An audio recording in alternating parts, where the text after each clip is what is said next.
Good morning on this wonderful Saturday morning. Welcome to you all, welcome to the show. Welcome to the Open Door Show, as it is formally called, and hopefully you're getting used to that by now. My name is Richie Clapson, for those that don't know, for those that are new, and there are definitely some new names on here today. Barnaby's on here, Barnaby Haystacks, I wonder who that could be. Anyway, we'll come to that in a minute. And of course, I'm here with the other half of a Property CEO, Mr. Ian Child. Good morning, everyone. Hope you're well. Good stuff. Guys, it's great to have you here. And just in case this is your first time, let me tell you what we're all about, what you've let yourself in for. And so our aim is to give you about 45 minutes of non-stop positivity. In a nutshell, that's what it's about. And it's all set around the theme of business and property development. Isn't that right, Ian? It certainly is. Richie and I run a company called propertyCEO, and our day job is basically training people how to become successful small-scale property developers. Many people, of course, like the idea of developing property, but they often worry it's going to be a bit risky, a bit complicated, a bit complex. So basically, our job is to give them the support and the training they need to do it as safely and as successfully as possible. And we also believe that there's quite an amazing opportunity lying just around the corner as we sort of approach the recession, and it's going to create a lot of wealth for developers. So we wanted to help people find out all about it, and of course to see if development might be a good fit for them. That's right. And you know, at the moment, obviously, it's all going on out there. It's getting better. I mean, the global pandemic, I mean, does people still remember that? I think it's still around, not completely out of lockdown, although some people seem to forget that. As soon as it's sunny, they all pile to the beaches. But anyway, that's that. Look, guys, as we're about to head into, or we're already into the recession, there are lots of opportunities that get created out of it, but only for those that go and seek it out and are brave enough to go forward in that, you know, rather than follow the crowds and waiting for everything to settle down. So we're going to be serving up some advice, often some predictions, some guests. We have a guest today, of course, and a bit of training, but above all, 45 minutes of fun as well. So, guys, we're happy to take questions. Please put your questions in the chat box. No questions, no show. That's how it works. And of course, today we have a guest. So I'll talk about our guest in just a minute, and we'll bring him on. Hopefully, he'll be here. If he's not here, he doesn't show up. That's going to be interesting, but I'm sure he will be. So first of all, can you give us a hands up? Give us a wave if you can see and hear us this morning, please, just to make sure. Yes, you can. Thank you very much. Good stuff. Mansour's just joined us literally as we've done that. And welcome to you all. Welcome to you all. So Ava's here, Gudrus is here, David's here, Dom and Alison are both here. Milan, Daniel, good morning, Daniel, to you. Barnaby Haystacks. I wonder who Barnaby Haystacks could be this morning. I wonder if that is Bob in disguise. Who knows? For those that don't know, Bob's one of our students. He's tackling at the moment, he's getting into looking at agricultural conversions. And so every show he comes on and tries to fool us with a crazy name. I mean, this guy's a mature guy and he's messing around like this, but one day he might catch us out. But Barnaby Haystacks, I think, is a giveaway. Deb's and Rich are here, Paul's here, Ranjit's here from Property Investor News. Anyone read Property Investor News? Give us a hands up if you read Property Investor News. No, Ranjit, no one at all. Ranjit's put his hand up. Yes, it's a few hands up, but do you know, lots of hands that aren't. Worth having a look, actually. Property Investor News, Ranjit's here. It's a good magazine. Good magazine. If you're getting into development, well worth a read. There you go, Ranjit. There's a proper full-on plug for you today. Roma's here, Pardeep's here, Ed's here, Simon's here, Trisha's here, Vahan's here, Mike's here, Peter's here. Thank you. And obviously, we've got some lovely notes this morning. Yoko says, good morning, Richie and Ian. I shared this event on our property group. Looking forward to today's open door support session. Really good value and content. Well, Yoko, you're saying that, but you don't know yet because you don't know when it's going to be good value until the end. But thank you for sharing. Please do share this in your groups. It's great to have more people here. And Debs and Richard says, good morning, guys. Coffee and bacon sandwiches at the ready.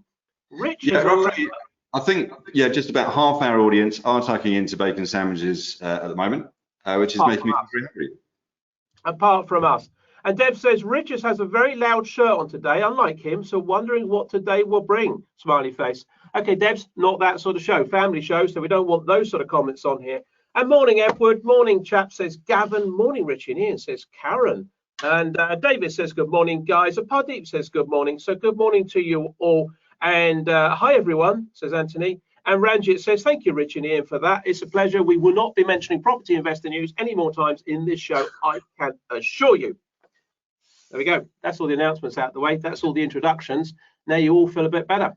Who would like a guest on today then? Who would like a guest? Give us a hands up if you'd like us to bring on maybe a party wall surveyor.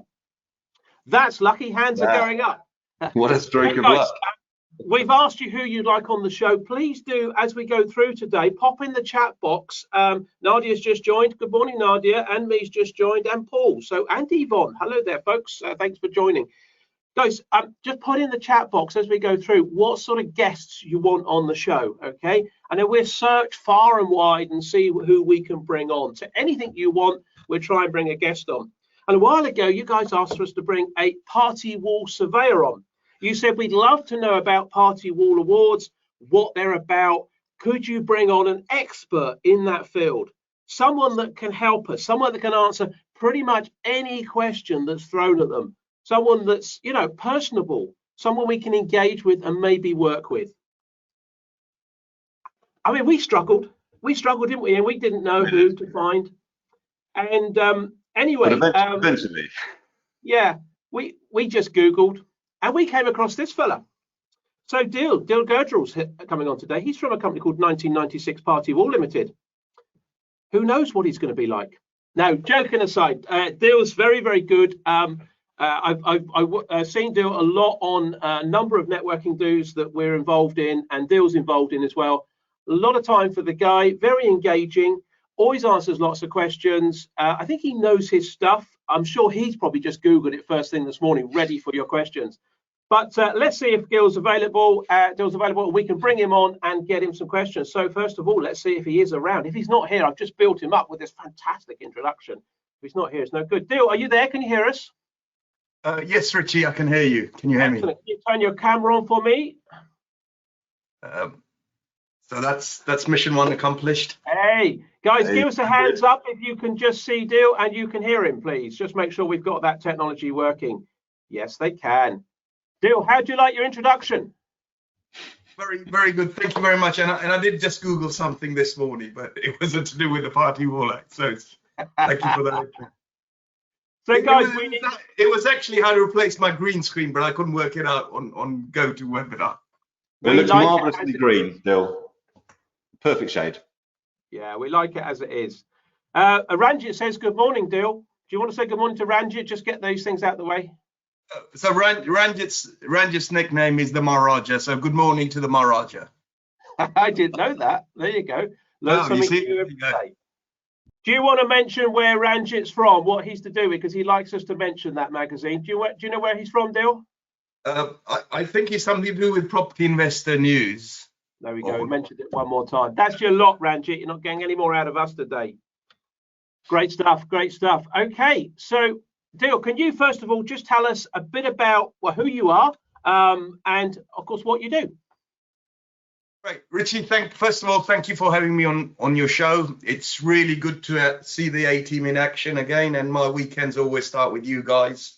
So great to be here. My name's Dill Gurdrell, aka the Party Wall guy. So all I talk about is the party wall, you know, the party walls and so on. The story sort of began about 12 years ago. I was at that point I was running my father's building supplies business. We were doing a little bit of development, and I'd known some of the guys who'd started the Faculty of Party Wall Surveyors, that's a training organization, for years. And they said, well, you know, you seem to know a bit about development, you know quite a lot about it, you know about materials, you know about the construction industry. So do you fancy coming on board and getting trained as a party wall surveyor? So that was about 12 years ago. That's where it began. And, you know, that's where the journey started. And this is what I do now all the time, nothing else.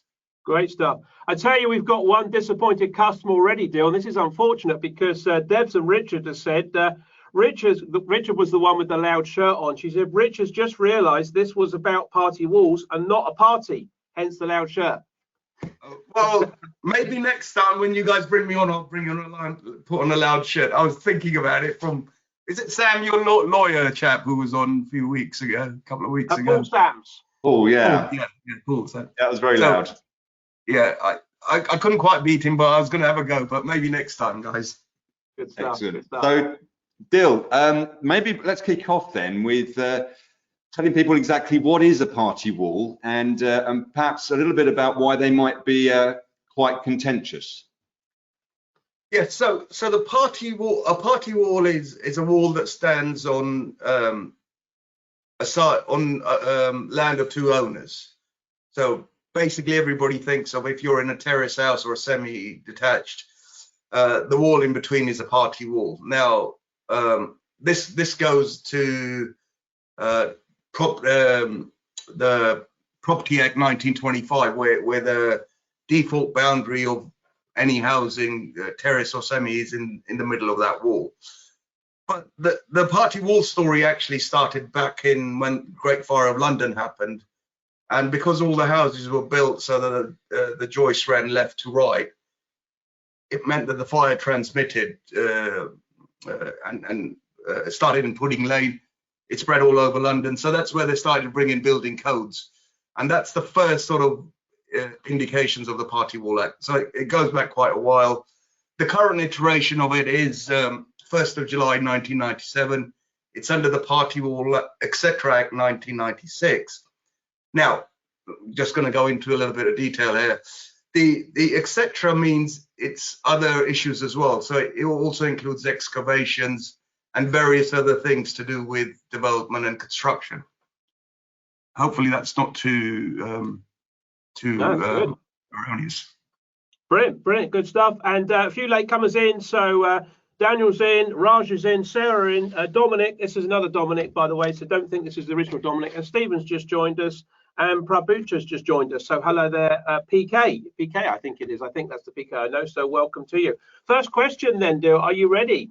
Debs and Rich have got a question here, and they say question for Dill, which is great because there's a question for Dill, because if it was a question for Paul Sams, you've missed him by a few weeks. Okay, what does a party wall surveyor do? Well, we just answered that one, so they got this question in early. Okay, so this is specific to them. We have an end terrace and could in future add another house subject to planning permission. What should we be looking for? So if they own the end terrace and they're adding a house next door to it, I'm guessing, just without all the drawings and so forth, actually nothing, because in terms of the Party Wall Act, because they're going to be excavating 3 meters away from the neighbor on the other side, the excavation doesn't come into play. They own the property that's currently there. Now, it can change if they decide to sell the house they currently own and keep the planning site. So when they do that, this is a little bit outside party wall, but they want to make sure that the boundary when they sell it of the external flank wall of the terrace house is denoted as a boundary, and they have rights to use it as part of their development. So that's not quite a party wall question, but you're lining up for the next stage. And in some cases where we see this sort of development going on, they sell the original house, but they want to build a house next to it. So they've got to make sure when they sell it that they make it quite clear in the conveyancing that wall at the end of the terrace is defined as a party wall, and it's up to them and the solicitors to define it. The other question you'll get from this is when people buy a development site such as that. So the one thing to look out for is, do they have rights to enclose on that party wall? And secondly, if they enclose on it, they'll have to pay what's known as enclosure costs. It's actually a wrong term. It's making use of costs. So Section 1111 of the Act.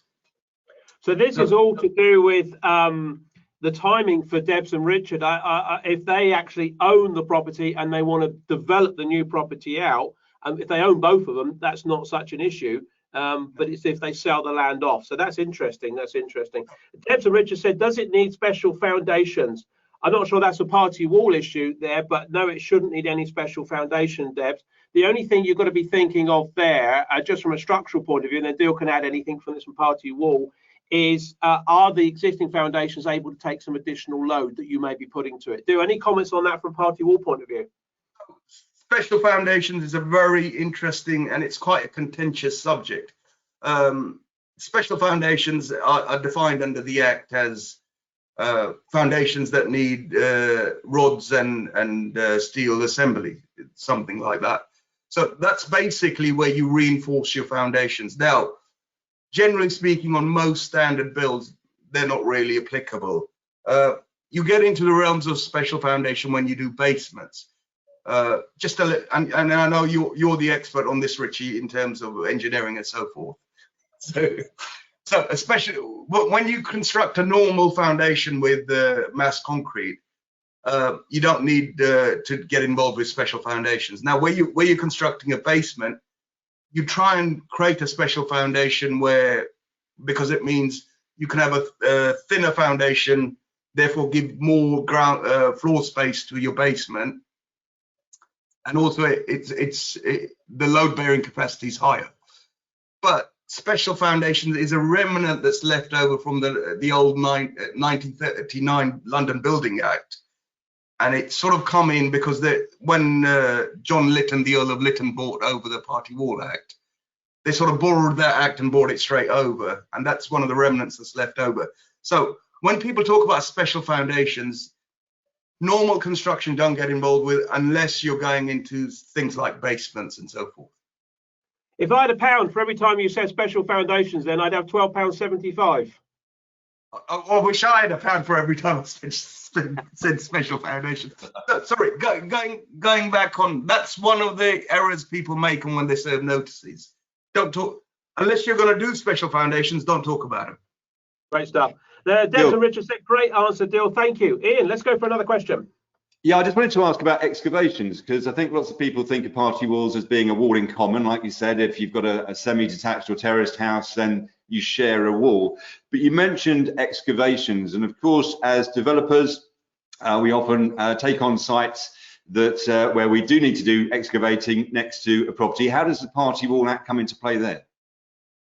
Great question. So excavations are defined under, and the issue with the Party Wall Act is it's written in sections that talk about walls and excavations, but everybody thinks in projects. So, you have to get your head around that. Excavation, if you're excavating within 3 meters, there's two excavation sections, 6.1 and 6.2. 6.1 is where you're excavating within 3 meters. And there's a two-part test for 6.1. So the first part is if it's within 3 meters of an adjoining owner's property and your foundations are going lower than horizontally lower. I'm just trying to get this right. So if you meet both of those tests, you have to give a section 6.1 notice. Now there's another section 6.2, which is 6 meters, and you're forming a 45-degree angle with the bottom of your foundation and their foundation. That's quite a complex test. So those are the two excavation tests, and the 45 degrees comes into play because that's how land and soil supports foundations. Again, that's an engineering thing. Richard know a little bit about that. Fantastic. Excellent. Thank you. Excellent. Sharon's put a question in here, Dill. So Sharon's question is, I have a mid-terrace property and we're putting in a new steel to the wall in between us and our neighbour's building. Does this need a party wall agreement? It needs, so the process, you have to go through the process. So everybody talks about a party wall agreement. In short, yes, you'll need to notify the neighbours. So the way the Party Wall Act works is, if you're doing notifiable works under the Act, you give a notice to your neighbours. Now, that's stage 1. So that's you as a building owner. Stage 2 is decided by the response from your adjoining owners. And there's 3 ways of responding. They can say, yeah, we consent to the works. And consent here is a slightly erroneous term. They can't actually stop you doing the works, but the term is used as a consent. So they consent, and it's always a good idea to get a schedule of condition. Now, schedule of condition is a photographic survey of their property before the works begin. It's basically, when we used to go on holidays, occasionally we'd rent a car and they take photographs of the car, say, this is the condition you took it out in, and when you bash it up, you bring it there, there's no arguments. Similar process, we take photographs of the neighbouring property. And that stops false and malicious claims by the neighbours. So a number of times we've gone into a property and we've done our stuff, we've taken photographs, and we've seen cracks, and I've even had an occasion where there was a leak in the ceiling. I put it down in this report, and the chap phoned me up and he said, you know, there's no watermarks in my ceiling. What are you talking about? And I said, and he said it so with such certainty, and I thought, I must have got this wrong. I might have mixed it up. So I went back, checked the photographs, checked the report, and I said, yes, there is, because your wife told me you had a bathroom leak. So it's just a case of we all get used to the stuff in our house and we don't even notice it. And when there's works going on, your neighbours are going to look closely at it. So they're going to start trying to blame you or say, oh, this crack wasn't there before, or this imperfection wasn't there before. It's caused by you guys. So we get this a number of times. So sorry, back to the original thing. So schedule of condition is the first response they can give, consent with a schedule of condition. The second one is they say, well, we'd like this in legal writing, in legal terms, and this is where the term party wall award comes in, or an agreement. So the notice is not an agreement, simply a notice. Second option they've got is a party wall agreement. Now they can choose to use the same surveyor as you. Apart from major construction works, where you've got minor residential works, we're allowed to be an agreed surveyor. So we act for both sides, one neighbour and yourself. So that's a party wall agreement using an agreed surveyor. The third option they have is they can appoint their own surveyor. You'll have your own surveyor, and in sort of minor residential works, the output will be the same, but unfortunately the person doing the works has to pay for both surveyors' fees. There is a fourth option, and that's a little bit more complex, i.e. they don't respond at all. And that's where you've got to go through a 10-4 process, but that's a different story. I'm just trying to keep it concise. Sharon, hopefully that's answered your question. And there's some newcomers on the show that it's coming a bit late. Jane Harvey and May, I think I've got that right. I do hope I pronounced that correctly. Please throw any questions into the chat box. We have Dil here today answering your questions on party wall. Ian, have you got another one for Dil? I have. I just wanted to ask, actually, what are the sort of the most common mistakes that you see developers make when it comes to the Party Wall Act? What's the holes that they normally fall down? Yeah, so that's a really great question. Super. I'm glad you asked that one. The first one that a lot of people end up falling down is they try and ignore it and hide from the Party Wall Act. And if you're a developer, it's bad enough doing it when you're doing works on your own residential house, because the outcomes aren't very good if you do that. If you're a developer, they try and hide, they try and ignore it and hoping it'll go away. And unfortunately these days, because of the way marketing and other surveyors market, your neighbour's going to find out. So don't ignore it. Second thing is try and deal with it as early as possible, because it's one of these things that you can't get a definite timescale on. We've turned things around in a week. We've been there for 3 or 4 months. So try and allow your timescale on there.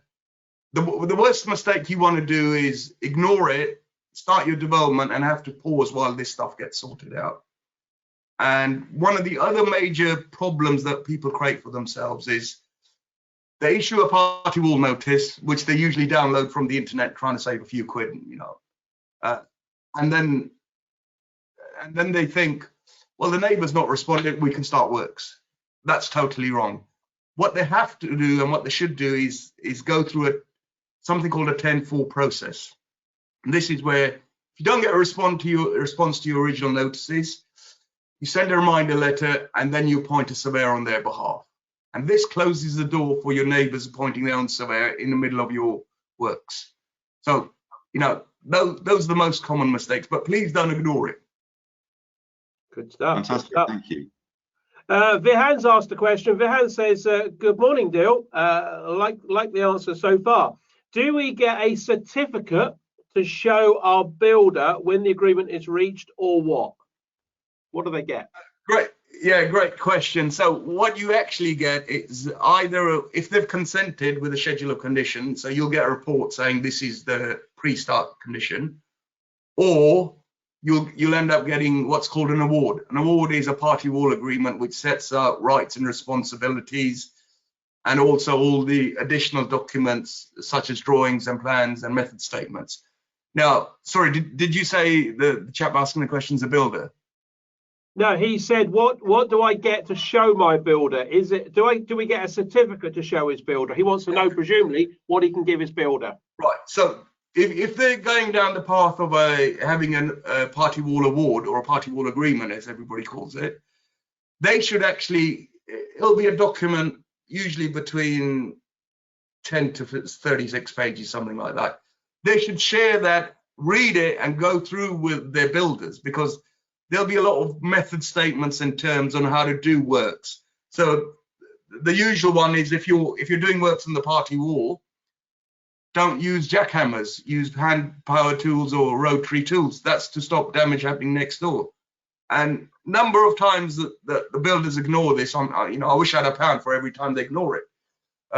So there'll either be method statements on how to work on the party wall, or in case of foundations, occasionally we'll put in hit and miss foundations. So that's another term in the construction industry. So they need to go through it, and they need to make sure their contractors understand their obligations. Great stuff, Vihan. Hopefully that's answered that. So fundamentally, yeah, you're going to get a document. You're going to have to share it with your contractor. It's not going to be a certificate like your 100-meter swimming. So hopefully that's answered that. Yeah, what have we got next? We've got one in from Karen. If the neighbours won't agree with our proposed works and say that we are going to damage their building, and they won't sign the agreement, what can we do? Will it hold us up? Ooh. Yeah, so by the word their agreement, that's one of the common errors. I think what she means is a notice. So they've sent a notice next door. They won't sign it, and the next part of the process is you can do it yourself, or you get a party wall surveyor to send them what's called a reminder letter. You're basically starting the 10-4 process up. You send them a reminder letter. It's 10 plus 2 days for the reminder letter. So the original notice is 14 plus 2, 16 days. And here's an error that people usually make. Don't just hand deliver it. Send a copy in through the post with a certificate of posting, not recorded delivery, certificate of posting. I'm going to say that about 4 times, certificate of posting, right? That's twice. The chap I go to the post office always trying to make me do it, recorded delivery. I said, no, certificate of posting, please. Give me a certificate of posting. Right, that's 4 times, yeah? Yeah. So certificate of posting means that you've got proof that this notice has been served, so you can move on to the next stage of the process. And if they don't respond to that letter, you appoint a surveyor on their behalf. The Party Wall Act has 2 functions. One is to make sure works get done, and it helps builders and developers to do their works. The second equal function is to make sure neighbors' properties are protected. So it's a sort of balancing act. You know, we get upset if we can't do the works we want to do in our property, but then again we get upset if the neighbor comes and damages it. So it's balancing both of these issues. So back to the question, sorry. If they won't respond, send them a 10-4 letter and then appoint a surveyor on their behalf. They can't frustrate your works by a non-response. That's not allowed under the Act. Great stuff. Hopefully that's answered it. Karen, hope that's answered your question. People still joining us. This is great. Guys, Nick, Alan, BS, if you've just joined us, by the way, you missed a big chunk at the beginning. I mean, Dill's just been talking rubbish up till now, so you've not missed a huge amount. But guys, seriously, if you want to listen to some really good questions that have been answered and Dill's asked and Dill's answered very, very well, there will be a replay of this put up. It goes up on YouTube. We'll tell you that at the end, so you can go back and re-listen to that, guys. But next time, you just have to get up a bit earlier. Okay. Right, we're going to be at the end of this, Richie. Say again. Are we going to be doing a test to make sure they've been listening? There will be tests. There is homework, guys. There will be tests at the end. And woe betide you if you can't answer those questions. And you've got to count how many times he says certificate of posting or special foundations. Okay, May's put a question in. She said, yes, you said my name correctly, Richie, smiley face. Thank you. Probably said it wrong now. I can't remember what I said first time. She said, so here's a question for Dill. She says, have just submitted plans to the council. Could we start party wall chats now, or should we wait for approval?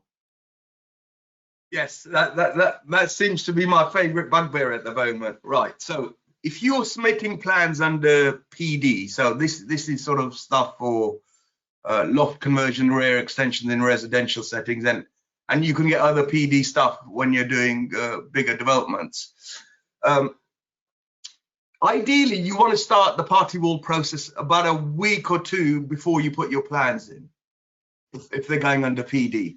Yep. The reason being, as soon as you put your plans in for any type of works, there are various other firms that do marketing to the neighbors. So what they do is they market to the neighbors, send out letters, and your neighbors will get about 10 to 16 letters saying something's going on next door. Some of them are a little bit scary, and they're a little bit on the edge of what's allowed by various firms.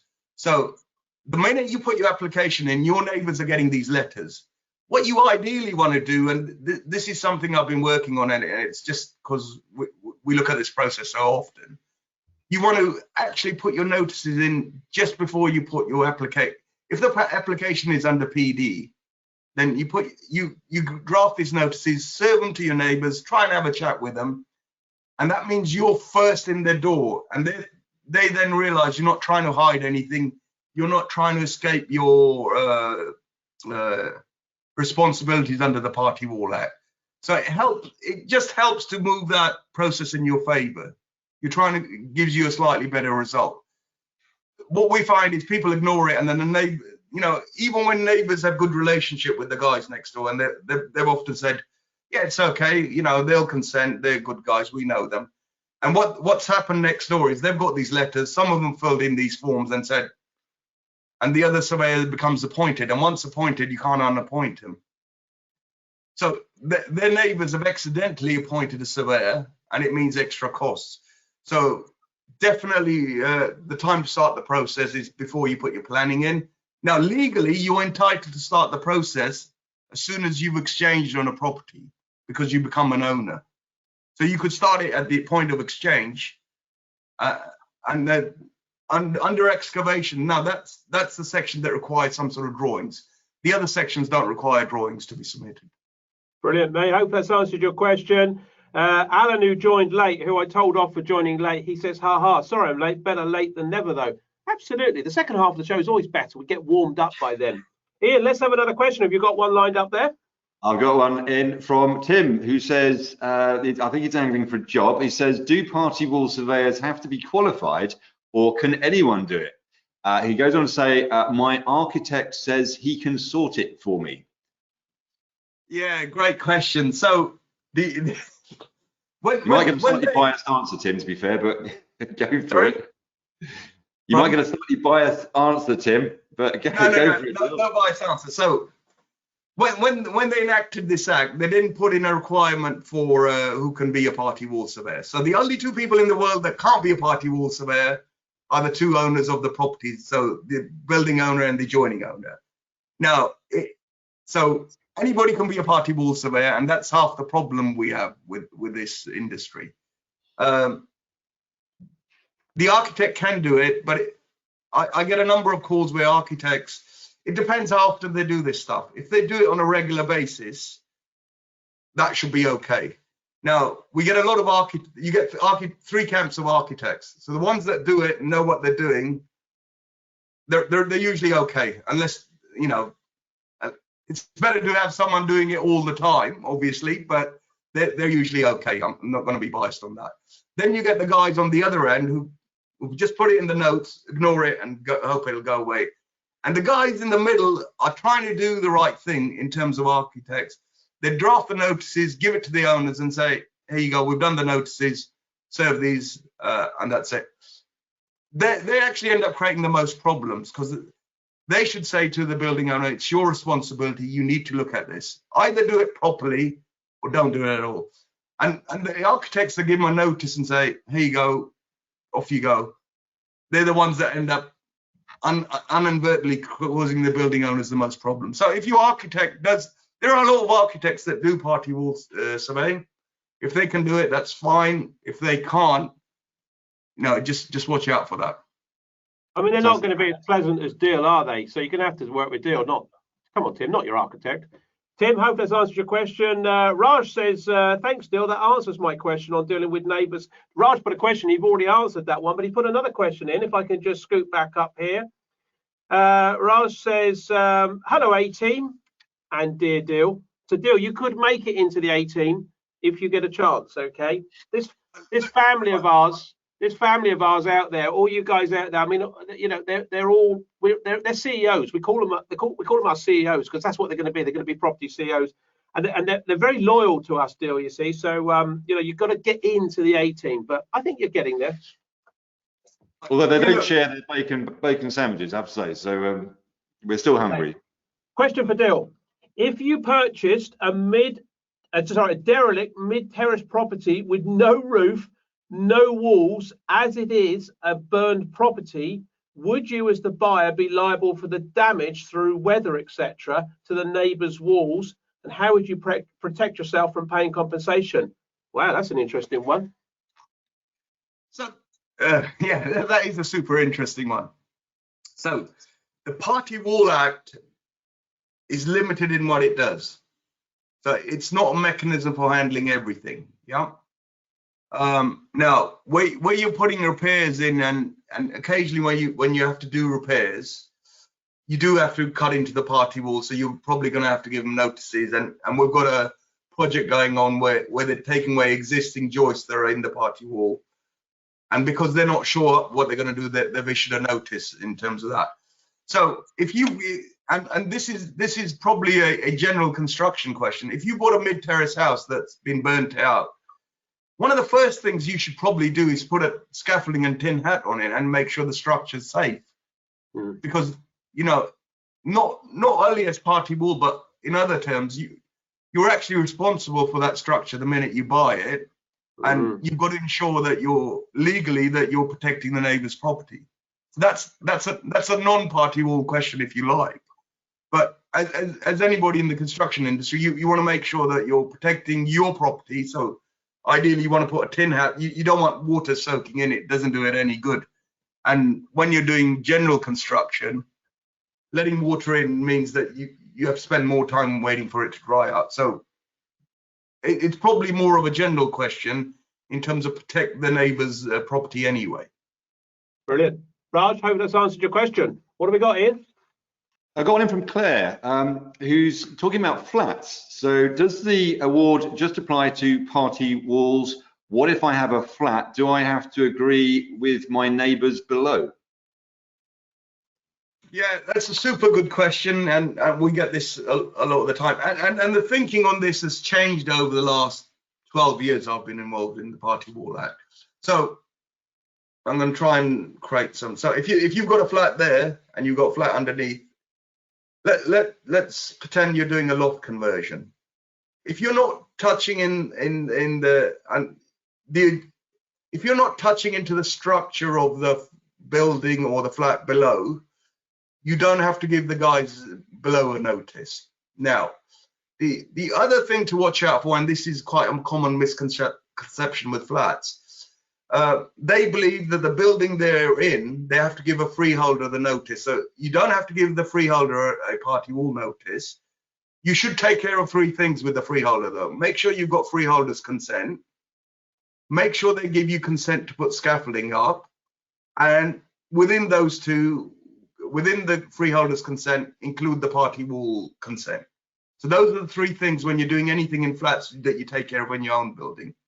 The other issue you get is next door. So if you've got a flat and the next door neighbor immediately, if you're doing loft, the top, say if it's a house that's been converted into flats and you're putting a loft conversion in your flat, the next door neighbor are notifiable, not only the leaseholders, but also the freeholders. So on each side, you could potentially have two notifiable owners if they're a mid-terrace.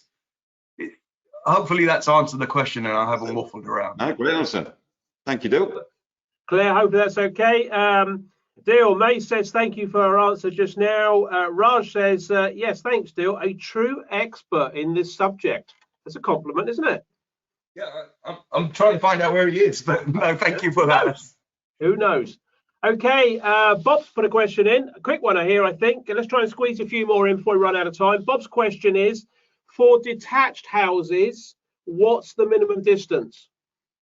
For detached houses, I'm assuming you're talking about excavation because you don't have to give a notice for loft works or party wall stuff. So excavation, it depends how deep you're going. And the way to think about it, and this I'm going to get told off by my trainers and my mentors, but the way to think about it is, if you're going less than 3 meters, it's 3 meters.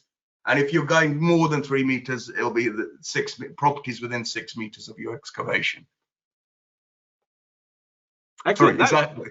Yeah, no, that's good. I suddenly didn't realize you're going to stop straight away. Okay, let's squeeze one in from Jane here. Jane says, a friend had a neighbor take out a wall to their property about 10 years ago. He believes the cracks in his property are now due to that work. What action can they take now, if anything, as it was so long ago? Many thanks, Jane from Nottingham. Oh yeah, that's another great question, and one, there's another parallel question. I'll go into it in a minute, but Party Wall Act isn't like planning, where if someone doesn't do the process and the notifiable works are finished, you can't call the Party Wall police on them. You can't call up the council, say they didn't do a Party Wall Act. They have to go and do one. They have to go and do the process now. You can't do it retrospectively. So, you know, we haven't got Party Wall police. On the other hand, she still has common rights under. She still has rights under the common law to seek compensation for damage under common law. So that's what you revert to if the Party Wall Act isn't involved. Now, the other question that I get sometimes, I usually get a couple of calls, a couple of months, that where people have done developments and solicitors are saying, where's the party wall agreement for this? Once the development's done, you can't retrospectively do a party wall agreement. You can for something like that, if the both owners agree, bring it in the Party Wall Act, and that becomes like a dispute resolution procedure. So instead of going to courts, you can agree some sort of dispute resolution procedure. Great stuff. Thank you. Ian, have you got one final one so we can dive in? Let's do one more, and before we wrap up today, guys, one more question. I've got one in from Barry. Barry says, do we need an agreement if we are just stripping off plaster and rewiring, etc.? I'm thinking because we are going to be making lots of noise and vibration, and also what if the neighbours complain? Does the Act cover this? Okay, so that's actually quite an interesting question there, quite complex there. It all depends on the makeup of the wall. So in central London, all the posh houses you see have actually got half brick walls. They're not built very well. They're built they have quite thin walls. You know, they've laid the brick sideways. So if you're going to cut into a wall like that and put a socket that's 25 to 45 mil and the brick is only 112 mil, you're going to cause damage next door. So you would, in that circumstances, you'd give a notice. But if you've got quite a thick wall, you know, a standard 9-inch wall or a cavity wall, and you're not going to cause damage by just cutting out the plaster or chiseling. When you're chiseling in to put cabling, that depends on the structure of the wall. So there's a term you come across the Party Wall Act. It's called de minimis. So you're allowed to put shelves in it, put the occasional socket in, but where you've got substantial works and there's likelihood of damage next door, then you have to follow the process. So it's a judgment call. Now, the other part of the question in there is about the noise and the complaint. So the Party Wall Act only controls notifiable works. It recognises, not only Party Wall Act, but generally building surveyors and so on recognise there's going to be disturbance next door. There's going to be noise. There's going to be, you know, you're not going to like it when the guys next door aren't working, but that's just a fact of life, you know, otherwise nothing will ever get built. It's hard enough to build stuff as it is. You know, there's so many regulations out there, Party Wall not being one of them, of course. The neighbours will just have to, you know, deal with it. And there are noise regulations and building regulations in terms of timings, and that's covered by the local council. If your works are not notifiable under the Act, you know, you'll have to stand strong, say, no, they're not notifiable because of X, Y, Z. And then the secondary question becomes noise, dust, and all the rest of it. And that's governed by local authorities. Brilliant. Barry, I hope it's answered your question. Guys, look, I know we've not answered all your questions. There's still quite a few in the chat box. I do apologise. So, you know, usual thing, let me ask you, hands up, do you want us to bring Deal back again? I'm just looking at the majority. Actually, Deal, nearly all the hands are up. Got a lot are up, guys. Thank you very much, Deal. Deal, look, much appreciate you coming on board. How can people contact you if they want to? So they can find me on LinkedIn or send me an email. If is it okay if I give out the email address? Definitely. Email, phone number, whatever you want. Yeah. Email info at the number 1996 partywall.co.uk. Always happy to have questions, and I have a question time show on Tuesday 2 p.m. So always happy for that. Just tell us about your question time. When's that on? How do they get to that? Yeah, unfortunately they'll have to use Zoom and not go to webinar, but I think everybody can manage that nowadays.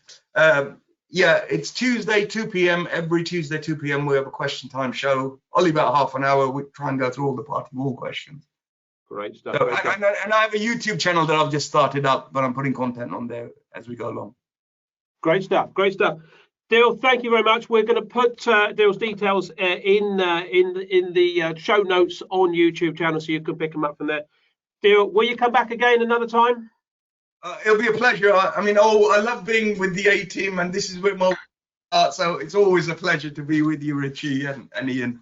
Thank you for the content. Thank you for the lots of questions. Lots of comments coming in saying thank you. Deal, that's terrific. Thanks for coming on the show. We'll see you again, my friend. Take care, Deal. Thank you. Take care. Wow. Fantastic. I didn't think he knew anything, but he clearly did, didn't he? He clearly did. That Googling definitely paid off, I thought. Yeah, no, that was very good. And we will get him back again. So that's good. Of course, any other guests you want, just let us know. Now, we keep plugging Property Investor News for Ranjit, and he's actually given us something here. Anyone fancy a free complimentary copy of Property Investor News? Put your hand up if you do. Yes, there's a few hands gone up. So, guys, if you do, Ranjit's just put in the chat box, he said, oh, hang on, it's just sliding up. A lot of people putting other comments in. He's just saying he's happy for all of our intelligent attendees, all of our family of CEOs. That's it, well described. He's happy to give you a free complimentary Property Investor News magazine. So you just need to email your name, postal address and telephone number and the event attended. So you've got to say that it was the open door show with us. And I'm going to give you Ranjit's email. So get a pen and paper, guys. Just whilst you're getting a pen and paper, if you don't get a chance to write this down or you write it down wrong, what we'll do, Ranjit, if you email our inquiries team and just say, yeah, Ranjit's promised me a copy of the Property Investor News, give us your email, name, address, telephone number, and we'll forward it on to Ranjit. So the email address is Ranjit, RANJIT, at property-investor-news.com. So Ranjit, RANJIT, at property-investor-news.com. You get yourself a free magazine. Thank you, Ranjit. I'm sure people. Thank you, Ranjit. Yeah, that's very kind. Excellent. Someone says Ranjit is the best, isn't he? No, he's not the best. We are the best. Guys, any final announcements, Ian, to make here, or shall I just wrap up our show? I think you can wrap up. Thank you so much for attending. I hope you enjoyed the show. We've got more guests in the pipeline, haven't we, Rich? We have. We've got a structural engineer coming on. We've got an architect coming on. So watch this space. We'll tell you exactly when they're coming on, but over the next few weeks, they will be. Look, guys, as always, we really hope you've enjoyed the show. Hopefully you found it useful. What a brilliant guest on today. I thoroughly enjoyed that. The guy knows his stuff, and that's great. We always get top quality people on here, people that's been in this industry a long, long time. If you've got friends who want to join the show, please welcome, get them on board here. There's a lot of new people on today. That's great. Pleasure to have you on here. Hopefully you can see it's a bit of fun. Run over a few minutes today. I do apologise. But please invite them onto the show. It's totally free. We don't try and sell you anything. In fact, look, we're giving magazines away to you. That can't be bad. Please share us on social media. Love to build up this community. Love to build up this family. Happy to do that. And of course, if you want to join us on Facebook, we have a Facebook group. It's a closed group, but just link up with us on Facebook. It's Business Owners Creating Wealth Through Property Development, and we're happy to do that for you. So hopefully that's all good. I suppose one final announcement, a lot of people saying, you know, should we get into development, shouldn't we? There is a webinar, it's on our website, another webinar that we recorded a few months back that people are asking. Go onto our homepage, it's called Why Now? Worth having a watch of that if you're thinking about getting into development. Other than that, guys, that's it. Hopefully you've enjoyed the show. Please just drop your thanks in if you have enjoyed it, because it's always nice to hear that we're doing a good job. We do this for you guys. Well, we do it for us actually because we enjoy it, but sort of for you guys as well. We've got nothing to do on Saturdays. We get bored. We get bored. Anyway, Deb says Ranjit is the best, isn't he? Yes, he is the best. Absolutely. Next to Ian, of course. Oh, and you, Richie. Yeah, thanks, Debs. Great show, guys. Says Daniel. Daniel, thanks for coming on. Thank you for Ian and Richie. Very interesting. Have a great weekend, says Trish. Thanks, guys. That was interesting and clearly a huge subject that requires expert advice, says Gavin. Absolutely. Yoko says, I'd like QS coming on. Okay, we'll get a QS coming on. No problem at all. You ask us what you want, we'll get them on. Ranjit says, thank you. Stay safe, stay strong. Sarah says, cheers all. May says, thank you. Have a great weekend. And Anthony says, thanks, guys. Many thanks. Great session, says Pardeep. We've enjoyed it. Great session as well. Guys, see you soon. See you Tuesday evening for the next show. Goodbye. Have a good weekend. Bye.